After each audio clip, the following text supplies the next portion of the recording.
दादा काय झालं? एवढा अपसेट काय आहेस? आय नो गायत्रीच्या बाबांवर हल्ला झाल्यामुळे खूप दुःखी आहेस, पण चिल, एवढं वाईट वाटून घ्यायची काही गरज नाहीये. किटू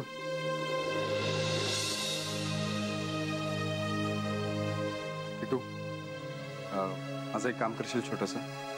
प्लीज मैत्री किंवा पिऊला फोन करून गायत्री कशी आहे आणि मुळात तिच्या बाबांची तब्येत कशी आहे विचारशील? मी का विचारू? कारण मी सांगतोय म्हणून. किटू काय चाललंय तुझं? काय प्रश्न? किटू तुला सिच्युएशन्स प्रमाणे वागतंय. हळू. प्रत्येक वेळेस तू माझ्यावर का चिडतोस? कारण तुला एकदा सांगितलेलं कळत नाही म्हणून. किटू काय?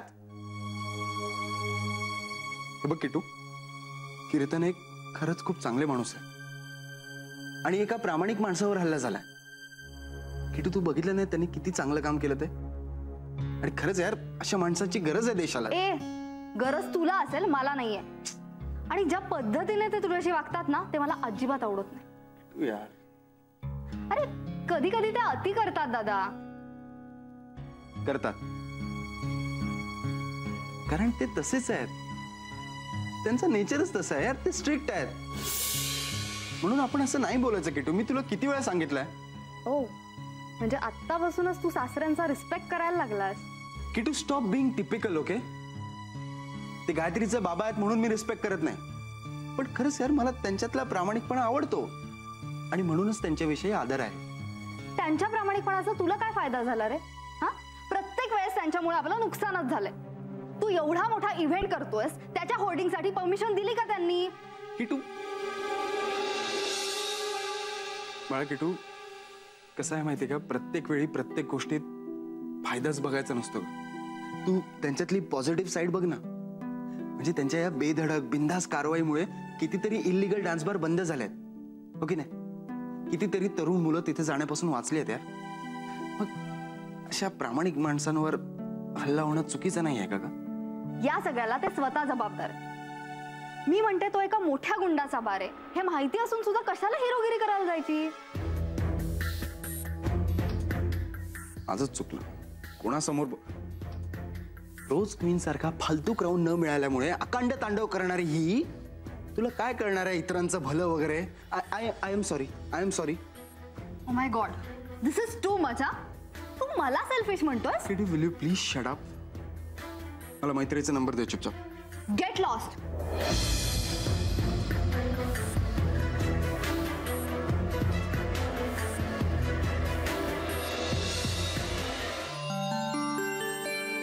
आलं का?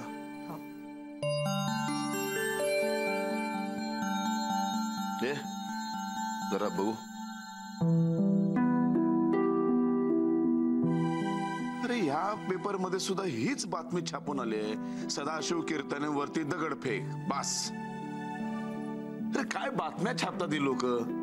ही दगडफेक कोणी केली, का केली, त्याच्या मुळाशी जाण्याचा कोणी प्रयत्न केलेला नाहीये. आता ही वाचल्यानंतर लोकांना कसं कळणार नेमकी बातमी काय ते?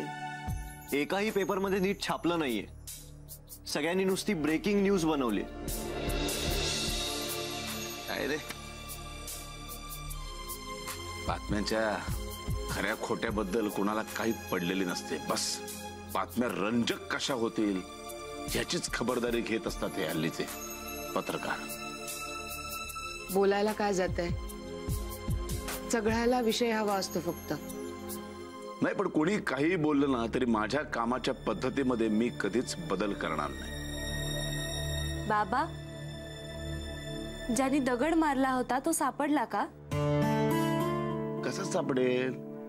आपल्या देशामध्ये मारणाऱ्यापेक्षा मार खाणाऱ्याकडे लक्ष द्यायला लोकांना जास्त आवडतं. तुम्ही याला पोलीस कंप्लेंट करायला हवी होती. नाही, काही गरज नाही. एक काम करतो, मोहितेशी बोलतो मी. ठीक आहे. चलो आई, येतो मी. तेजो, ऑल द बेस्ट. थँक्यू. आणि गुड न्यूज घेऊन ये रे. मला खात्री आहे तेजस नक्की सिलेक्ट होईल. Yes, hope so. चलो बाय. Bye bye. मला सुद्धा आज यायला उशीर होणार आहे. बाबा, आज जायलाच हवं का? मला खूप काळजी वाटते हो. आज नका ना जाऊ ऑफिसला.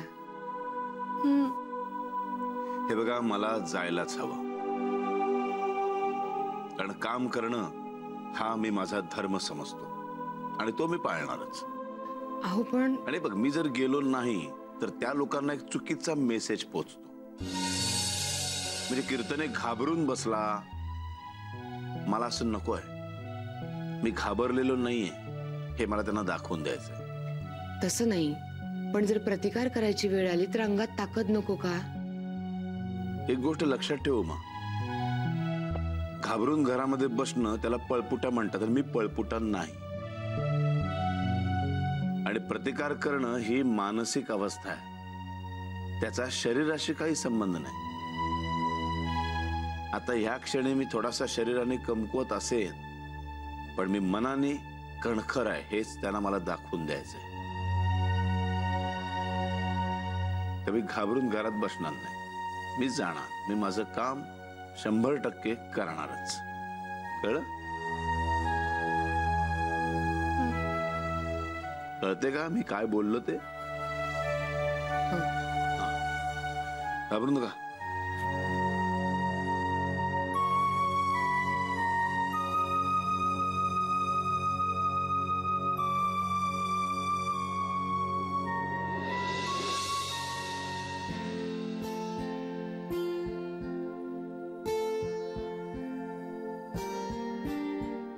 चला.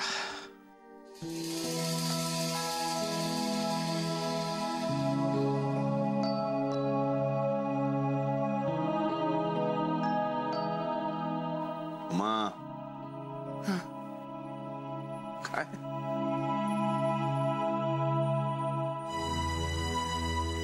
चला निघू.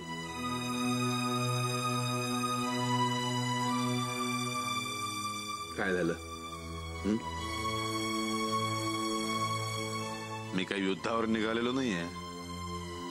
तुमचं युद्ध काय रणांगण बघून सुरू होत नाही. छोटी छोटी का असेना लढाई रोज सुरूच आहे. आता माझं कामच आहे ते, त्याला काय करायचं? बरं, लढल्याशिवाय माझ्या कामाचा आनंद मिळणार कसा?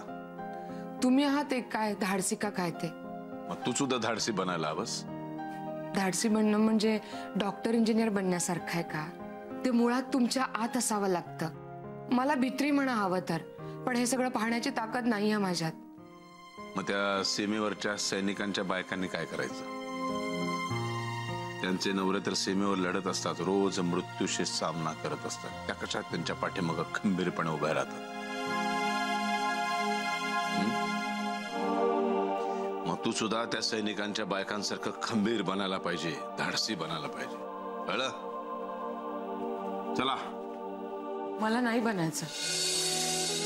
माझ्यासाठी फक्त तुम्ही महत्वाचे आहात. हे वेडाबाई, जे काय झालं ते होऊन गेलं, त्याची चिंता नको करूस तू. आता विसरून जा सगळं. आणि त्या लोकांना असं आपण घाबरून राहिलो तर तो त्यांचा विजय असेल. मला सगळं कळतंय, पण माझं एवढंच म्हणणं आहे की आजच्या दिवस थांबा. कारण नसताना मी कधीतरी रजा घेतली? चुकलं माझं. 25 वर्ष पूर्ण झाली आहेत आपल्या लग्नाला, पण मी अजूनही धडा घेतला नाही तुमच्या वागण्यातून. आम्हाला काय वाटतं हे समजून घेण्यासाठी तुमच्याकडे वेळच नाहीये. हे बघ मग, वैयक्तिक कारण मी कामाच्या आड येऊ देत नाही. मग एवढे अस्वस्थ का आहात तुम्ही? नाही का, अस्वस्थ यामुळे झालं ना, जे काय घडलं त्याच्यामुळे अस्वस्थ झालेलो नाहीये मी. पण जे काय छापून येते, हेडिंग्स येत आहेत की असं असं घटना घडली, कोणीतरी दगड मारला, बस एवढंच छापून येते. त्या दगड मारणाऱ्याच्या पाठीमागं त्याच्या मुळाशी जायचा आणि शोधून काढायचा कोणी काही प्रयत्नच करत नाहीये. ह्या गोष्टीचा त्रास होतोय मला. त्या माणसाचा रात्री फोन आला म्हणून तुम्हाला हे कळलं. पत्रकाराला कसं कळणार? त्यांना खऱ्या खोट्याची शहानिशा कुठे करायची असते, त्यांना वर्तमानपत्र चालवायचं असतं बस. चल, नको काळजी करूस तू. तुम्ही काम करा ना. काय? स्वतःचं एक वृत्तपत्र सुरू करा ना, म्हणजे तुम्हाला हव्या त्या बातम्या छापता येतील आणि पूर्ण अभ्यास करून मग तुम्ही त्या छापाल. वा उमा, म्हणजे मला खरंच कौतुक वाटतं तुझं ग. आपण एक काम करूया, मी आता नोकरी सोडतो आणि वर्तमानपत्राचा एक कारखानाच टाकतो. तू आमच्या वर्तमानपत्राची संपादक. वेडी कुठली, काही बोलत असते. चल, किती उशीर झालाय बघ. तर पेपरमध्ये पुन्हा बातम्या छापून येतील. कीर्तने वेळेवर हजर राहत नाहीत. कळलं? चला.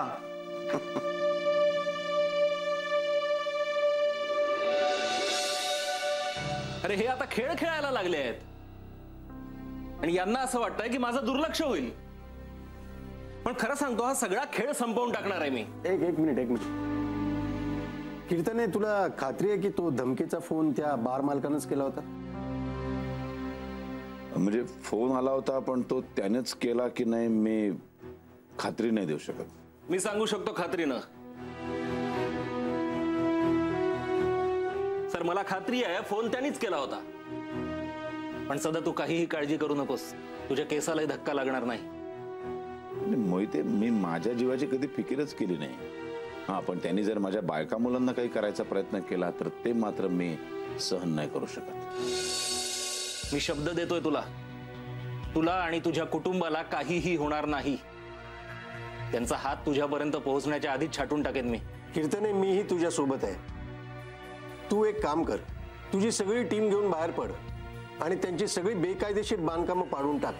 या शहरामध्ये त्यांचं 1 इंचाचं बांधकामही शिल्लक राहता कामा नये. मी तेच करायचं ठरवलंय. फक्त आता मला व्यवस्थेनं साथ दिली पाहिजे. ती सगळी व्यवस्था तुझ्या सोबत असेल. मला मुख्यमंत्र्यांचाही फोन आला होता. त्यांनी स्वतः मला सांगितलंय की या घटनेकडे अजिबात दुर्लक्ष होता कामा नये म्हणून. सदा, तू डिमॉलिशनसाठी बाहेर पड. तुला हवं तितकं पोलीस प्रोटेक्शन देतो मी. हा मोहिते, तो कुठे आहे काही कळलं का? नाही सर, अंडरग्राऊंड झालाय. पण फार काळ लपून बसणार नाही, लवकरच उचलतो त्याला. आणि त्याच्या अख्ख्या गँग मधला एकही मेंबर सोडणार नाहीये मी. कीर्तने, तू अजिबात काळजी करू नकोस. पण पुढच्या 15 दिवसामध्ये हे प्रकरण संपायला हवं. Thank you sir. तुम्ही दोघं असल्यामुळे मला खूप आधार वाटतोय. आभार कसले मानतोस कीर्तने? तुला सांगतो, एक ना एक दिवस ही आपली करप्ट झालेली सिस्टीम नक्की बदलेल. आणि हे स्वप्न बघायला लावणारा आशेचा किरण तू आहेस. हा आशेचा किरण मी कधीच मावळू देणार नाही. गुड. पुढच्या 15 दिवसामध्ये त्या गुंडांची सगळी बेकायदेशीर बांधकामं जमीनदोस्त झाली पाहिजे, अगदी कुठल्याही मार्गानं. नक्कीच जमीनदोस्त होतील, पण 15 दिवसात नाही, 22 दिवस लागतील. पण जे काही करायचे ते मी कायदेशीर मार्गानेच करणार. कीर्तने, अरे कुठल्या मातीचा बनलायस तू? स्वतःच्या जीवापेक्षा तुला कायदा मोठा वाटतो? हा, कायदा मला नेहमीच महत्वाचा वाटत आला, माझ्या जीवापेक्षाही. कायद्यापुढे काही नाही. त्यामुळे जे काही करायचं ते कायदेशीर मार्गानेच करणार. कीर्तने, तू म्हणजे कठीण आहेस. सदा, अरे बाबा, बेकायदेशीर वागणाऱ्यांना आवरायला कधी कधी कायद्याची चौकट मोडावी लागते. हो, पण ते मी नाही करू शकत. मी कायदेशीर मार्गानेच बेकायदेशीर इमारती पाडणार. हा, पण तुम्ही काळजी करू नका. 22व्या दिवशी बेकायदेशीर बांधकामं जमीनदोस्त झालेली असते.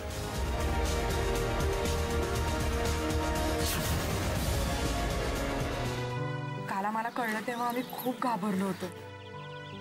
काकांना लागलेलं पाहून घरी सॉलिड टेन्शन आलेलं असेल ना? साहजिकच आहे. असं काहीतरी पहिल्यांदाच घडलं असेल ना? हा, म्हणजे आधी भीती वाटलेली, पण काकांना भेटले आणि एकदम भीती गायब झाली.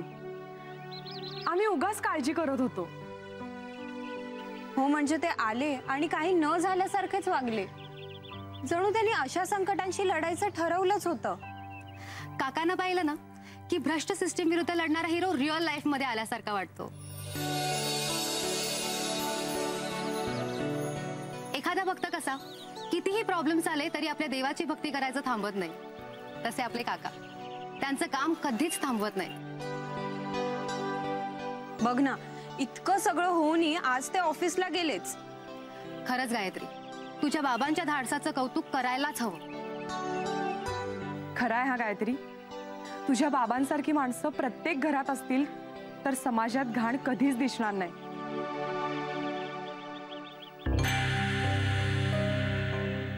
पण काल तुम्हाला कसं कळलं काकांवर हल्ला झाला ते? कार्तिकने त्याच्या मोबाईलवर आलेला मेसेज दाखवला.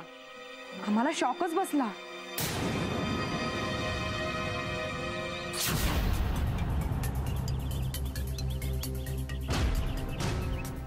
कार्तिकने सांगितलं?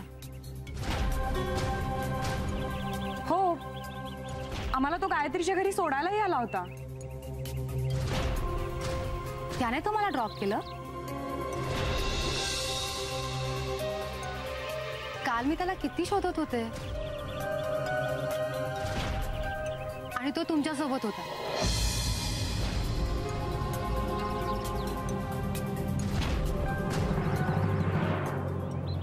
बर पियू, तुला काय वाटतं? म्हणजे कार्तिकने काल मदत केली त्याबद्दल गायत्रीने त्याला थँक्स म्हणायला हवं ना? Of course yes. हो गायत्री, गरजेच्या वेळी मदत केली आहे त्याने तुला. थँक्स तर बोललंच पाहिजे. माझी मुळीच इच्छा नाही गायत्री, इट जस्ट थँक्स. पण तरी सुद्धा मला त्याच्याशी बोलायचंच नाहीये मैत्रेयी. पण का? अगं मी थँक्स म्हणायला गेले तर तो परत चुकीचा अर्थ काढेल आणि मला तो चॅप्टर आता ओपन करायचा नाही.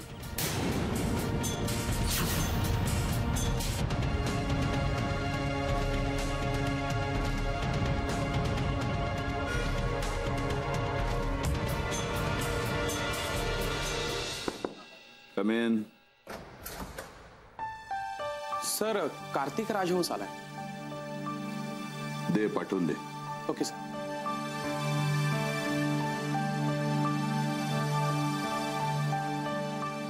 Good morning sir. Good morning. कसं आहे सर? मला वाटतं बसायला सांगितलेलं नाहीये. Sorry sir.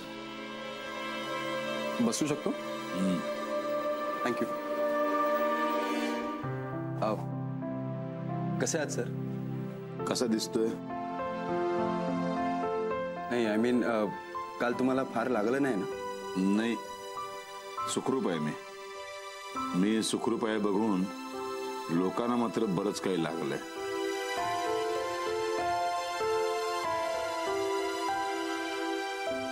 काल जे झालं त्याबद्दल खरंच खूप वाईट वाटलं. तुला वाईट वाटलं म्हणून तुला परमिशन मिळणार नाहीये.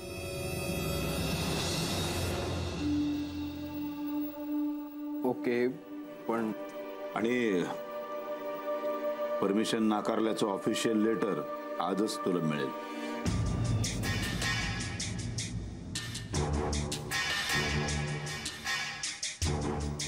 सर, एक विचारू का?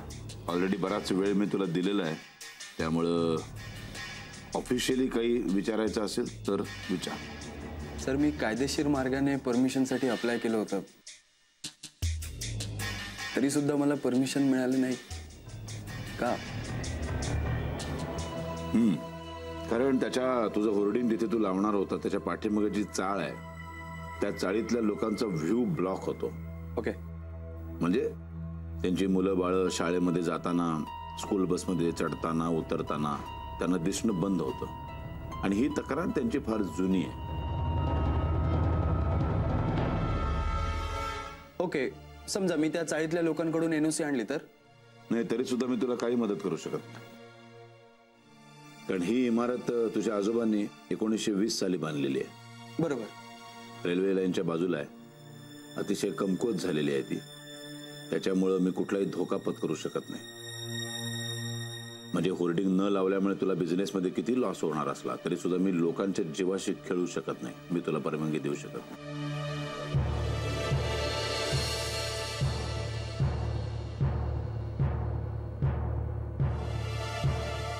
ओके, काही हरकत नाही आहे सर.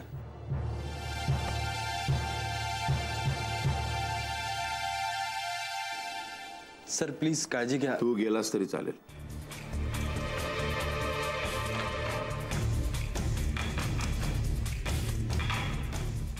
राजहंस टेक्सटाईलचं लेटर आजच्या आज त्यांना मिळालं पाहिजे. लेटर आज तुला मिळेल.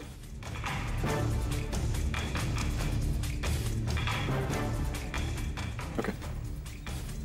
Have a great day sir.